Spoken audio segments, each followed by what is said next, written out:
Our special coverage continues. U.S. Senator Jeff Merkley, Democrat of Oregon, who is, of course, a juror in this impeachment trial. What do you think the managers got across today? Well, I think they laid out that when you think about incitement, you can think about three basic things. The first is, did a person lay out a cause? And of course, that's the Trump saying the election's been stolen. Did they essentially stoke the fuel, the anger of the mob over that? And certainly they laid out how Trump had done that even before the election when he said there's only two possibilities, either I'm elected or the election's corrupt. And then he did it after the election in all kinds of ways. And then the third part of incitement is, did you take that anger and did you focus it on a particular event?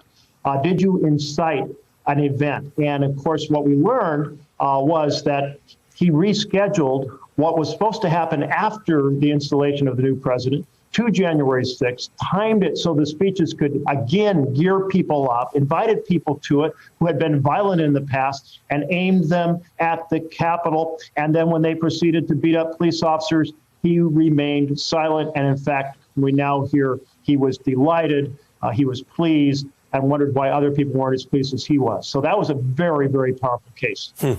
That's the case, and we've been tracking how it's been playing. NBC's sketch artist actually was in the gallery showing this sketch. A third of the Republican seats were empty, at least during the House manager presentation as of 1 p.m. Eastern. In the terms of reporting, can you fortify our understanding of today and overall how often have the seats been largely full or not? Well, I felt they were largely full. I multiple times looked over to study my colleagues, and there would be 4 or 5 seats empty, but not a third.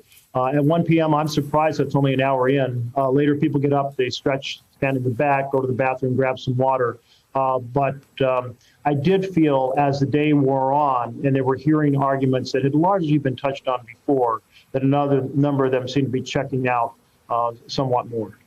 And Senator Merkley, those who follow this closely saw a little bit of the small controversy, or what you might call a non-controversy, with your colleague Senator Mike Lee last night. What was striking, putting parliamentary procedure aside, was something very basic that had happened and been documented about Donald Trump, basically, as I was mentioning to guests earlier tonight, just during the darn insurrection and during the violence and the threats, was still calling in, trying to delay the thing. He was exploiting it.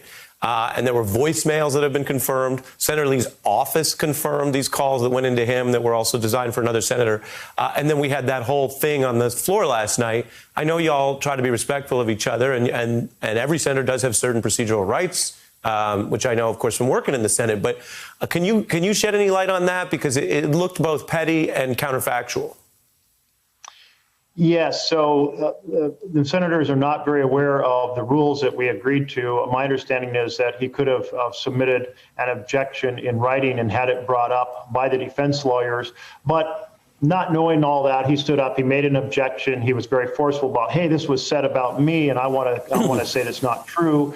And the response was initially formalistic, but you couldn't hear our presiding officer, Patrick Leahy. We couldn't hear him because his microphone wasn't working right. Anyway, it was a bit of a kerfluffle, but it kind of draws attention to that very point. What was that all about? That was about Trump trying to reach Tommy Tuberville to, even at late moments, try to create more delay, more interference from preventing the votes from being finally certified and accepted. And so we see from the night of the election, Trump is working to interrupt a valid election in every possible means. And specifically, Senator, Mike Lee's office, as of January 7th, was saying, yes, this happened. The implication being it's bad for Trump. At that point in time, they were willing to share that fact. What has changed between then and now that Mike Lee is afraid of what his own office confirmed? I know we're all wondering the same thing. We're not sure if there was some nuance that wasn't accurate, or he was just trying to get his name officially struck from the record. He wasn't forthcoming with us about about why he jumped into that. And he didn't want to explain what was accurate and what wasn't accurate. Certainly was clarified by the floor managers. They were reporting a magazine or article or a published article.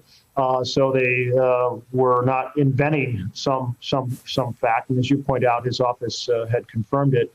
But to our sense, it was an effort either driven by his desire not to have his name in the record in that fashion, or simply to create a ruckus in the middle of this powerful, or at the end of the day, but before the next session, of this powerful presentation.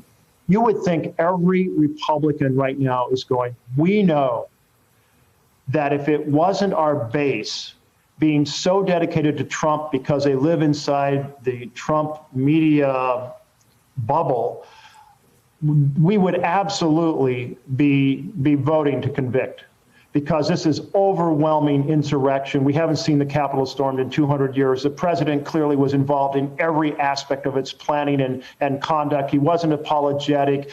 He knew that violence was very likely given the people he'd invited to come, and because of the violent response to his other actions, such as in Michigan. And if he didn't know those things and was just being naive or forgetful, the moment that the police officers were attacked, he had a responsibility under his oath of office to intervene, and he didn't intervene, and he was happy about it. So they are struggling with the fact they know in their heart they should be voting to convict. Senator Merkley, appreciate you joining us after a long day there in this trial. Thank you very much. Hey, thanks for watching our YouTube channel. You should know that you can follow today's top stories and breaking news and catch up on your favorite MSNBC shows all in one place. Download the NBC News app today.